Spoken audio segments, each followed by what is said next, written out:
it's a lot of people that's capable of doing stuff like that. You feel me? Cause a lot of people, you know, everybody go through things and shit like that. He homeless. He already at the edge. You feel me? And that him pulling him over and him knowing that he probably don't got the money to renew his insurance right there. That probably just pushed him over the edge. It probably just wasn't the officer that really provoked him like that. It was really just his own personal problems, and that situation just pushed him over the edge and caused him to, crash out like that. You feel me? But that's where it's like a lot of people be emotional. Like it's an emotional world we live in. Like even a lot of the men too. Like me, I'm in tackle my emotions. Like I'm not gonna let my emotions cause me to do something that I can't take back. Or something that reckless. You feel me? You kill a police officer, you going down. 9 times out of 10, you going down. You feel me? But that's like the biggest issue. Mental health, and what's bigger than that to me is people being able to control their emotions. You feel me?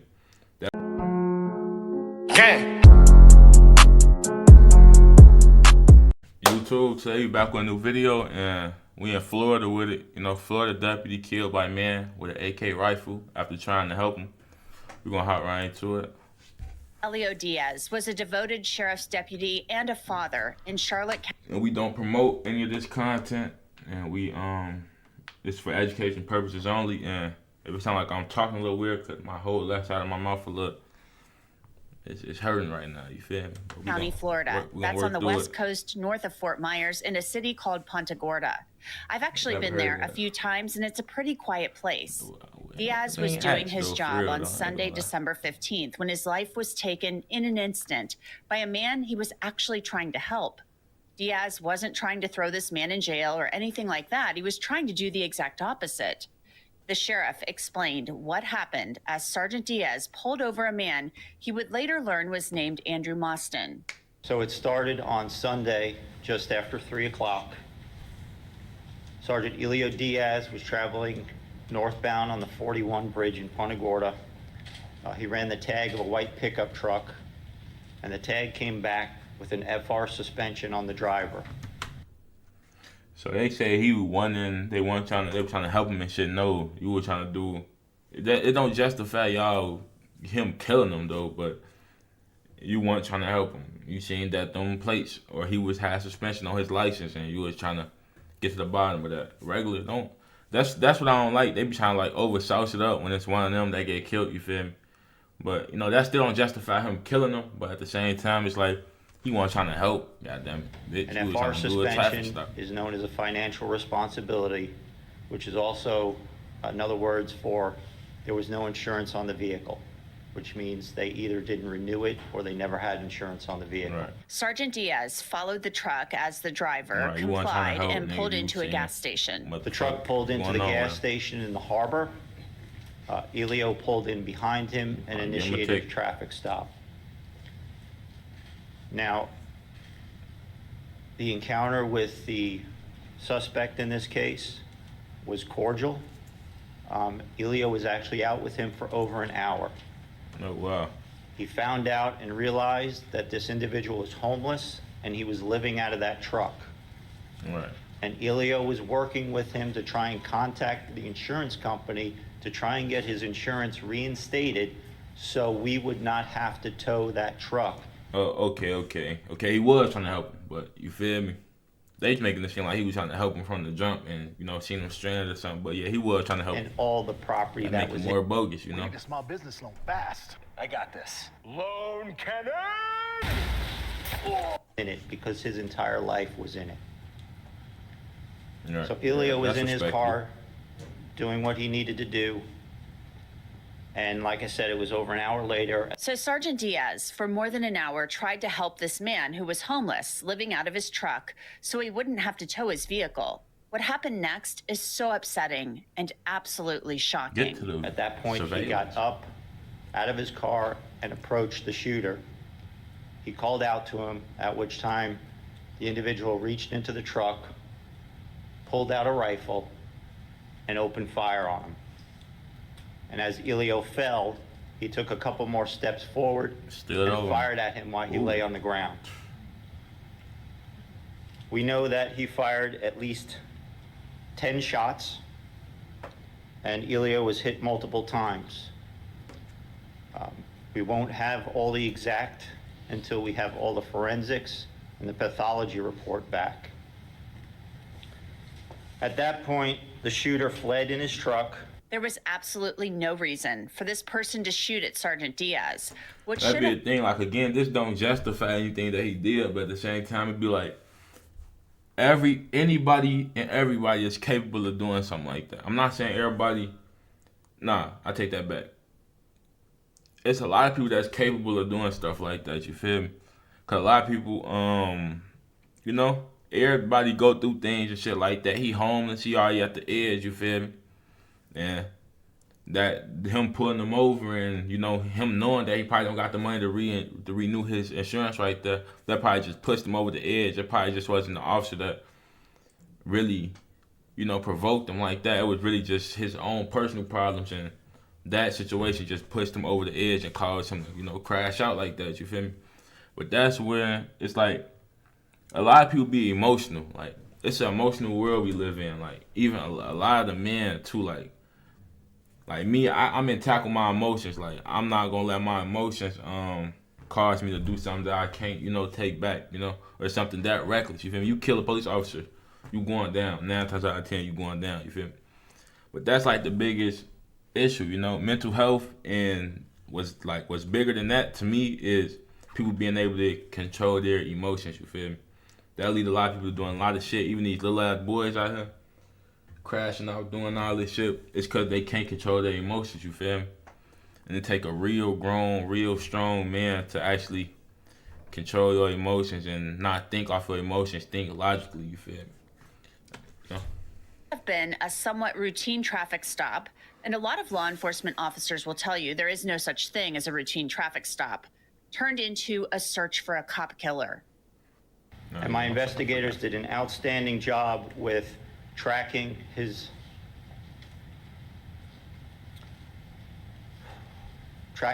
travel. Come on, G. Come on, G, man. Come on, man.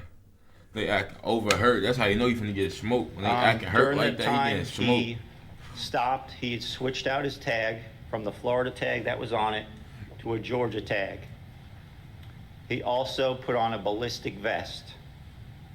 The ballistic vest had armor with level 3 steel plates in both the front, back, and sides. Oh, wow, I think level 3, that shit stopping rifle rounds. About an hour later, the vehicle was spotted at Popeyes as Corporal Nate Edwards was driving by Kings Highway. He immediately called for backup, and Deputy Andrea Short. He didn't want to go. He didn't want to go over there meet that Drake again. He knew what was gonna happen. He gonna get his ass fed down. He instantly called for backup. You know, rightfully so. You know, and then got that nigga willing to kill anybody. He killed the officer. He willing to kill anybody. Motherfucking kid been not getting this way. His ass gonna kill him. Was the first one to respond, and both Nate and Andrea pulled up to the vehicle and immediately drew their weapons and ordered the driver to show his hands. The driver failed to do so. Here's some dash camera video of They when clown? the deputies found Andrew Mostyn in the parking lot of that. I feel like before they even show him, I think they clap him, you know? Because usually, how do you know how they show the picture of him before? They would have showed like a mug shot if he would have got locked up. But now that I'm assuming that they clapped him, I think that they're not showing the mug shot. They just showing like old pictures because they killed him. Fast food restaurant. And the K9 So this the body cam footage. 328, you can, just go, stay off the radio, do the units on scene for traffic. 12 right there, 2 8 on him. The truck is on, you can see faster than it. There you go. Sheriff's office, show me your hands! Step out of the car! Then they got a girl. We done there with a baked up ass too, man. Don't have no bitch Step pull up, out of man. the car and show me your hands! Need to have a strong manly Step out of voice the pull up. car! You probably clap her ass, you feel? Step out! And she screaming and shit, bitch. Step out of the car! Show me your hands! Dash duty. She needs to be on dash duty. I can't see your hands! She finna break her goddamn voice box and shit. Show me your hands! Stop moving! Put your hands up! Show me your hands right now! I can't see his hands! They finna clap him.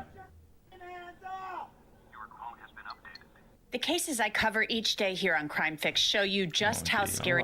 If you are ever seriously hurt or if you're in an accident, your case could be worth millions, and lawyers who will fight for what you verdicts like 12 million, all were much higher than the high. Even have to leave your no upfront fees. The driver did not comply. Deputies continued to order him to get out of that truck. Find the subject. Go through the drive-through side. Step out of the car right now! Bro, I can't see his fucking hands! Let me see your hands! Now! I froze the video there. A deputy actually fired because they said that the driver pulled his rifle. There's another view from a deputy's body camera that shows the encounter. He bounced out with her. He bounced out with her. She got that little ass pistol probably. He bounced out with the cannon. Ready to bake his up. Like, you better back up, bitch. They going slow as hell, see? Fuck is they doing?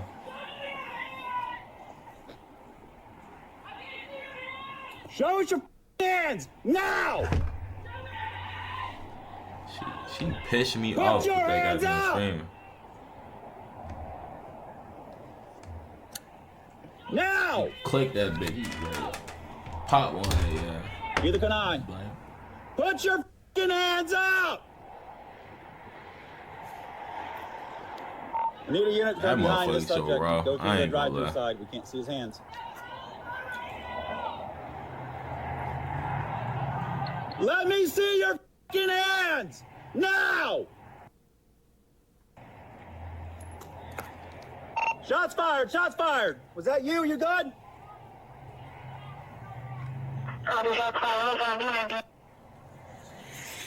need someone with a shield! It's a dog. I think it's a dog.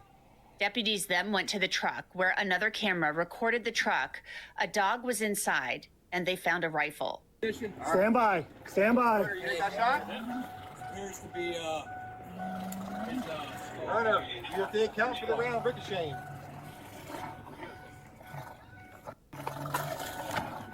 Got it? The sheriff broke down what you just watched. And at one point, he made an overt movement, and Deputy Andrea Short fired a single round into the truck, Baking him. striking the shooter. As other units arrived, they were able to safely approach the truck and enter it, and were able to remove him. When they opened up the truck, the rifle that was later determined to be used in the murder of Elio Diaz was lying in his lap within his hands. The actual overt movement that Andrea saw was him lifting the rifle up. Andrea, who is also a registered nurse, immediately began life-saving efforts along with other deputies. He was airlifted. I don't be getting that. I ain't gonna lie. I don't be getting that. Like, how you gonna bake a motherfucker then try to save him? Like, you feel me? I bake a motherfucker shit. His ass better, he better save himself, goddamn. You know? I ain't gonna lie to you, like. To a nearby hospital where he later died. The sheriff said Andrew Mostyn's rifle. Bitch, you home? She got all that goddamn, all them goddamn bullets. You can tell he had 7.62 time. That bitch curved. I want to see. I hope they show the gun, but yeah, she baked his ass one tap. You feel me?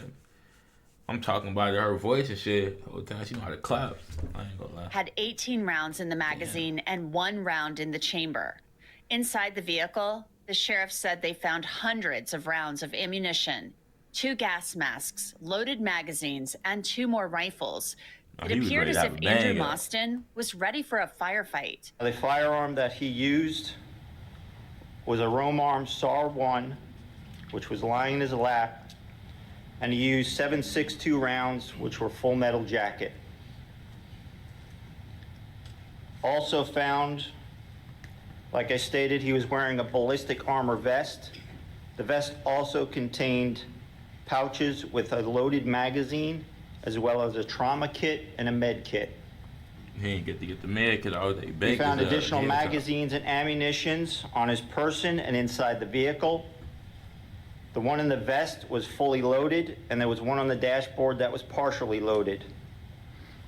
In addition, we found other weapons to include a crossbow, a bolt-action rifle 22, a semi-automatic rifle with scope of 5.56, and of course, this nigga got 6, 7 guns and ain't got no house. What the fuck? the SAR-1. He also had 2 gas masks.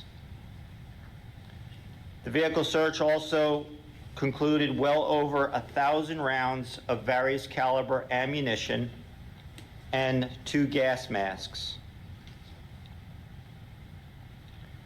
Now, what we've found out about the firearm is this firearm was initially purchased back in Pennsylvania back in 1999. God damn. From what we can tell is that firearm was later traded to a dealer out of Orlando, but we have not been able to confirm that yet. And we are... Damn, he clapped 12 with a 20. Well, I don't know when this video came out with a 23-year-old gun. Yeah, like a 24-year-old gun, 25-year-old gun. Are not sure how he got a hold of these firearms. Imagine a school that prepares you for life beyond the classroom. At Destination's Career. Now, there are a lot of questions. Why was this man armed and wearing an armored vest, ready to take on sheriff's deputies? And who is he? He was reported missing in March. Montgomery County Police in Maryland put out this missing poster asking for information about Mostyn, saying he was last seen on March 30th, driving a white 2000 Ford F-150 with Georgia registration. The license plate number was RYH 3051, and Mostyn was driving toward Washington, D.C. His criminal history is actually minimal. It's all out of Georgia. He had a couple DUIs, possession of marijuana, and an obstruction charge. I mean, they did have a well-being check for him out of Pennsylvania. What happened? They did have a well-being check for him out of Pennsylvania. Right, yeah. No, sound like felonies, you feel me? And he later checked himself into a facility in Georgia. From what we've learned from the mother, she said that he self-medicates and also becomes manic. That he uses hallucinogens, which we did find packets of mushrooms in the vehicle. Right now, we do not have any evidence that he was under the influence. Again, we're going to have to wait for toxicology to come back to find out if there was anything in his system. And we have not been able to confirm any official diagnosis of mental health issues at this time. Everything we're getting from family members. His mother also stated that the shooter had a dislike toward law enforcement due to an alleged past trauma incident with his dad as a child, and harbors resentment toward law enforcement because he feels that they did not protect him. The sheriff is obviously frustrated, and he's incredibly angry. He was asked by a reporter about mental health issues that Mostyn had, and his family and friends being aware of that, and a possible lack of services. Well, you know, it's no... Everybody got mental health, though. I hate when people, they try to use that as like an excuse, you feel me? Like, everybody got some type of mental health. Like, nobody walk around this bitch 100% job. It's something going on in everybody's life, you feel me? So, I hate when they just bring that part up, you know? Like, he did some dumb shit and he got fried. Like, what are we talking about here, you feel me? Like, I don't even, like, I understand it's all a part of, like, the whole process, you feel me? But I feel like once he do some shit and he get clapped for doing that shit, don't even waste no more tax dollars on his ass. Like, it's over, you know? No secret of all the work that I try and do in the mental health realm. And I've been working with our legislators to get some legislation passed and to make our system care better for everybody. Last Friday, at a funeral service, his daughter spoke about her father, remembering her beloved dad. On July 15th, Daddy was given to us and put on this earth. And on December 15th of 2024 is when everything was taken away from my family and I. Daddy is my best friend, my first love, my role model, my biggest supporter. I do feel sorry for the family. I feel sorry for everybody affected by the situation, you feel me? But I definitely feel sorry for the family, you know? Because everybody just trying to do what they want to and make it home back to their kids and support their kids and stuff like that, you know? And the down job, that shit crazy, you know? That's what come with it, though, but that's no excuse for reckless behavior out here. Like, that shit crazy, like, you know? That's nothing. Like, everybody got family, everybody got people that love them and shit like that. So, like, that's one thing. Like, when people die, like, it might not affect you personally, but it affects somebody, like, deeply, you know? So, that's why I always have sympathy for situations like this, you know? Hope they get through it. And it seems like this happened not too long ago and shit.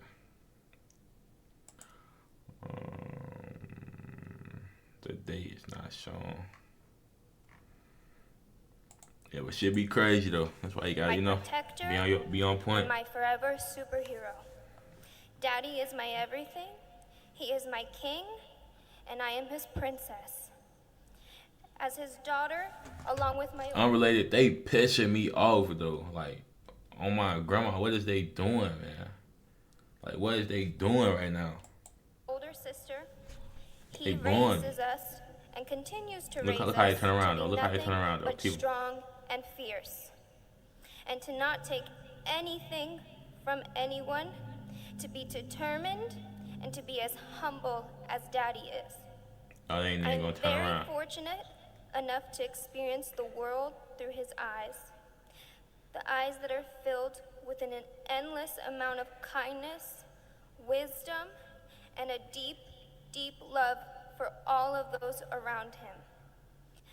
My daddy has a way of making everyone feel seen, heard, and valued. He not only shows me, but he shows the whole world what it is to not just to be a father, but a man. My condolences, but I'm not trying to hit that right now. But my condolences though, like, no disrespect, you know, but I definitely feel sorry for her, the family, all that shit, you know, and shit crazy. But that's one thing, like, being a police officer definitely super hard. Like, I ain't gonna lie, cause it's like, me personally, I don't give a damn. If I was a police officer, I don't give a damn about your rights or nothing like that. If you acting fidgety, anything, I'ma have my gun in my hand. Like, I ain't gonna lie. I don't care how uncomfortable you say you might feel, none of that, you know? I don't give a damn about your rights, you know? That's just me personally, you feel?